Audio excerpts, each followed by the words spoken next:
how to record interest income in Drake. Display right here, we're in the General tab of the INT screen. And I'm going to go ahead and pull up a 1099 INT. That's typically what you'll see from the bank. So in this case, coming from E-Trade, interest income in box 1, $182.59. So here's the payer's information. Here's the recipient, which would be the taxpayer or the spouse. And typically, that's all you're going to see is $183. So what we need to record of this into Drake.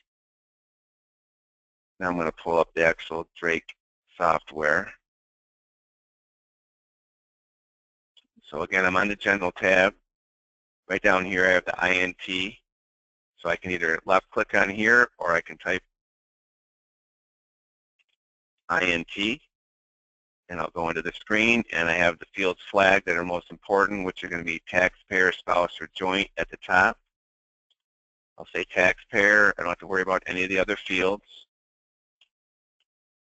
And the payer tax ID number, if I could enter that in, the federal ID number, that would be a proper way to do it. So if I were to put 34, if I enter X tax information, it's going to pre-fill it in most likely. If you don't have all that information, I'm going to delete this screen real quick, Control D.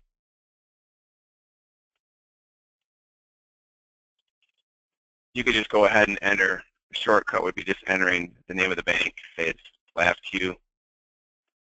As of right now, we're not required to enter the name or the address and city, and then whatever the amount is.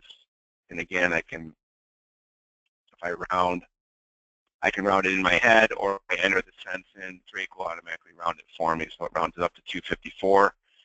And for your basic interest income, that's going to be all you're going to have to enter in.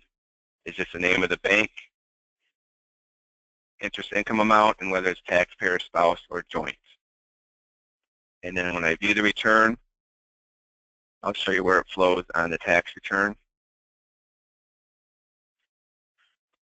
So I click on 1040 under all forms here, scroll down, let's left click and I scroll down. And here I have my wages on line 7. Taxable interest is now on line 8A, 254. That's all we have for entering interest income.